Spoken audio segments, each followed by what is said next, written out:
Hai, Assalamualaikum. Salam sejahtera. Okey, terima kasih kepada anda yang klik link di bio dan ini adalah free gift untuk anda. Okey, hari ini saya kongsikan dengan anda tips macam mana untuk turunkan berat badan tanpa menggunakan produk, tapi hanya sekadar tukar lifestyle anda sahaja.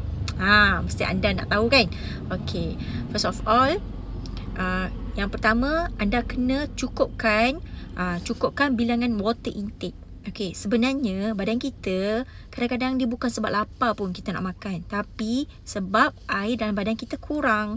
Bila air dalam badan kita kurang dan kita pun terus ambil water intake yang cukup untuk berat badan kita, insya-Allah badan kita akan sentiasa kenyang. Okey, bahagian lapar pada air tu akan cover. Dia tak ada craving-craving yang mengarut apabila kita cukup air. Okey, cara untuk cukupkan air, you boleh kira berat badan you berapa kilo. Contoh 50 kilo kan, dia perlukan 2 liter air setiap hari. Sebab setiap 25 kilo perlukan 1 liter air. Take care yang tu, take note yang tu, okey. So boleh ukur lah berat badan bahagi dengan 25 berapa liter air sehari. Jadi setiap hari daripada you celik mata sehingga nak tidur balik, pastikan you cukupkan water intake itu. Okay. Yang kedua, tukarkan nasi kita, portion nasi kita selalunya dalam bentuk yang banyak, betul tak? Pinggan kita tu. Selalu kita kena ubah sekarang ni, you kena ubah sekarang ni portion nasi. Selalunya letak apa dulu dalam pinggan masa nak makan? Selalunya letak nasi dulu, baru lauk, baru sayur, betul tak? Jadi sekarang you tukar, you letak sayur dulu 50% daripada pinggan tu. Lepas tu you letak protein, lauk 40%, baru you letak nasi 10%. InsyaAllah memang mudah untuk kenyang dan sebenarnya memang mudah untuk disiplinkan diri. Nanti bila you buat macam ni, you akan kenyang lebih lama dan lambat lapar. Dan apabila you makan, you pastikan makan sayur dulu. You makan sayur dulu, lepas tu you makan lauk dulu. Tinggal sikit je lauk untuk makan dengan nasi. Okey, apabila you rasa macam nak tambah lah, jangan tambah nasi, tetapi you tambah dengan sayur. Tambah lagi sayur, sepinggan sayur pun boleh. Sayur dan buah lah. Tapi lebihkan sayur lagi berbanding dengan buah, sebab buah pun dia ada gula. Okey. Yang ketiga adalah you boleh buat apa ni? You boleh sentiasa setiap hari you usaha untuk senaman. Senaman tu tak perlu berat pun. Senaman yang biasa-biasa sahaja. Tak perlu senaman yang berat, yang agresif. Tak perlu. Tapi just pergerakan yang biasa sahaja. Macam contoh brisk walk selama 10 minit, 15 minit per day. Jadikan dia sebagai rutin. Sebab apabila badan kita terlebih senaman, dia akan berlaku keradangan pada badan kita. Keradangan ni macam yang saya selalu share. Okay, keradangan adalah perkara yang berlaku apabila badan kita ni dia overstress. Sebab senaman boleh menyebabkan badan kita stres. Okey, jadi untuk mengurangkan tahap keradangan pada badan kita, you boleh gunakan exercise yang biasa-biasa sahaja, macam brisk walk, macam senaman-senaman yang ringan, tak perlu senaman yang berat pun untuk turunkan berat badan. Just bergerak saja pun dah okey sebenarnya. Dia tak perlu benda yang teruk pun. Sebab untuk turunkan berat badan, you sebenarnya kena tukar lifestyle dari segi pemakanan. 90% berada di makanan, 10% sahaja dekat senaman. So jangan duk macam nak pulun senaman sangat. Macam contoh kalau selalu orang pulun senaman sampai finally dia rasa penat, letih, balik tu dia terus balun nasi satu periuk. Tak jadi. Jadi dia akan makin berat. Okey, lepas tu orang kata, kenapa saya senaman pun berat? Sebab ni lah. Sebab terlalu lapar, terlalu letih, sebab terlalu push diri sendiri. Okey, yang keempat, kena stop segala pemakanan yang manis-manis. Contoh, sukalah minum air manis kan, 3 in 1 setiap hari kan. Okey, you cuba setiap hari, you cuba kurangkan dulu. Kalau macam tak boleh nak stop terus. Okey, cuba kurangkan dulu. Macam contoh, selalu 2 cawan 3 in 1. Jadi buat 1 cawan dulu. Okey, lepas tu selalu kalau makan nasi nak ada air manis kan. So you stop air manis, you tukar dengan air kosong. Banyakkan air kosong. Pengambilan air kosong yang secukupnya dan konsisten. Jadikan pergi mana-mana nak air kosong. Dahaga bukan cari air manis, tetapi cari air kosong. Okey, makanan manis pun macam contoh donat ke apa ke, benda-benda yang manis. Contoh kalau you suka benda-benda makan pastry, you suka, contoh yang lain, you suka makan dessert kan. Jadi ubah style itu. Okey, seterusnya pastikan you miliki cukup tidur, cukup rehat. Okay, biar rehat yang cukup. Sebab kalau badan kita tak cukup rehat, dia akan merembeskan hormon kortisol. Bila hormon kortisol ni tinggi dalam badan kita, dia boleh menyebabkan toksin pada badan kita dan kita susah untuk turunkan berat badan. Jadi cukupkan rehat dan juga kawal stres. Urus stres dengan cara terbaik. Okey, urus stres dengan cara yang terbaik dan jangan terlalu over stres apalah.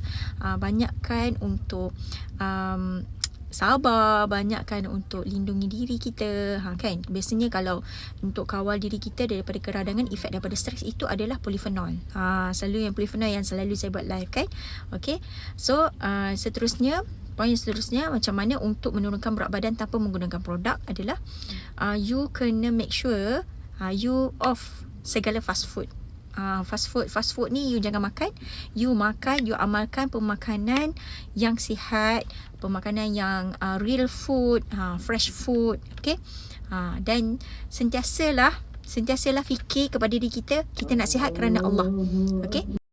Next, yang ni pun penting juga, iaitu you kena cut waktu makan. Selalunya kita sangat senang untuk kita cut waktu makan adalah dengan cara kita buat intermittent fasting ataupun kita berpuasa. Okey. Kalau you berpuasa, contoh puasa sunat semua kan, puasa Isnin Khamis semua kan. Maksudnya daripada selepas subuh, waktu subuh sehinggalah maghrib you tak makan apa-apa, you tak minum apa-apa. Betul tak? Okey. Tapi waktu makan, waktu berbuka, pastikan you makan dengan menu yang saya beritahu tadi itulah. Okay, air macam mana, makanan macam mana you pilih kan. Okay. InsyaAllah bila you rutinkan benda tu, memang you akan dapat kesan yang sangat bagus. Dan kalau macam you buat IF you jangan buat setakat 12 jam. You buat 16 jam ke atas. Macam contoh dah buat 16 jam, you up lagi, buat 18 jam, 17 jam kan. You tukar-tukar timing. Contoh masuk eating window pukul 6, lepas tu esok masuk pukul 7. Tapi you tetap 16 jam kan. Lepas tu nanti dah selesai 16 jam, you pun ubah pula buat 18 jam, 20 jam, 23 jam, semua boleh dan fleksibel. Benda tu every day you buat. Okay, you tengoklah pembakaran lemak akan berlaku pada diri you. Okay, pembakaran lemak akan berlaku pada diri you, yang mana proses ketosis akan berlaku, yang mana lemak dan protein akan digunakan daripada badan kita. Lemak akan digunakan pada badan kita selepas kita berpuasa 16 jam ke atas. Okay. Jadi sebab badan kita memang perlukan tenaga pun, dan tenaga pun perlu ditukar daripada makanan. Tapi makanan kita dah tak ada dah, sebab last meal kita tu dah tak ada dah glukos dia. Yang ada adalah lemak yang tersimpan di perut kita, di peha kita, di mana-mana bahagian tersembunyi kan, yang kita terlebih makan sebelum ni, di hati apa semua. Okay. So jadi badan kita akan gunakan lemak-lemak yang tersimpan ini untuk pembakaran tenaga untuk badan kita. Untuk bernafas pun perlukan tenaga, berjalan apa semua kan. Okey. Degupan jantung semua pun perlukan tenaga. Jadi akan gunakan tenaga daripada lemak. Jadi inilah efek yang you boleh turunkan berat badan you walaupun you tak guna produk. Tapi saya nak beritahu, kalau you guna produk, especially produk Shaklee lah, yang iFat punya set kan, yang dalam tim kita, sebenarnya membuatkan proses detoksifikasi, membuatkan kesan lebih optimum, buat you fix, tak gelebih, buat you kulit pun makin cantik. Sebab kita pada masa yang sama dalam proses macam tu, kita pun menambahkan nutrien kepada badan kita. Sebab nutrien tu kita tak boleh ambil daripada pemakanan, sebab selalunya kita tak makan pun benda tu. Okey, macam ikan contoh, selalunya kita makan ikan pun jarang-jarang. Kita makan ikan pun kita goreng sebab habis dah protein dari ikan tu kan. Omega 3 dia apatah lagi kan. Jadi itulah fungsi Omega Guard Shaklee yang macam tu kan. Set iFat ni untuk detox semualah. Dan protein adalah bantu untuk make sure badan kita apabila kurus tak gelebih. You suka tak kalau badan gelebih selepas kurus? Kalau saya tak suka. Okay. Sebab tu kalau tanya saya, perlu ke produk Shaklee untuk kurus? Bagi saya perlu. Sebab dia adalah untuk membantu untuk badan kita fix. Dan apabila otot ada, dia boleh membakar lemak even kita tidur pun. Macam itulah. Okay. Tapi ini sharing saya adalah berkenaan dengan tanpa produk, kurus tanpa produk. Tips yang saya berikan itu, semua you buat pun you boleh turun. Okay. Buat betul-betul. Tapi kalau you rasa you tak nak buat seorang, you tak boleh buat seorang, you perlukan team, boleh contact saya untuk you bersama dengan team. Okay, bersama dengan circle yang memang nak turunkan berat badan. Okay, boleh contact saya. Jom follow TikTok saya. Dan anything, boleh tanya saya lah dekat saya punya WhatsApp. Okay, thank you. Saya doakan siapa yang berimpian untuk turunkan berat badan, kuruskan badan, akan capai target dia pada tahun ini, insyaAllah. Teruskan usaha. Kalau macam contoh tahun ni, you boleh turun 10 kilo pun, it's a very good thing. Okay, but it start now.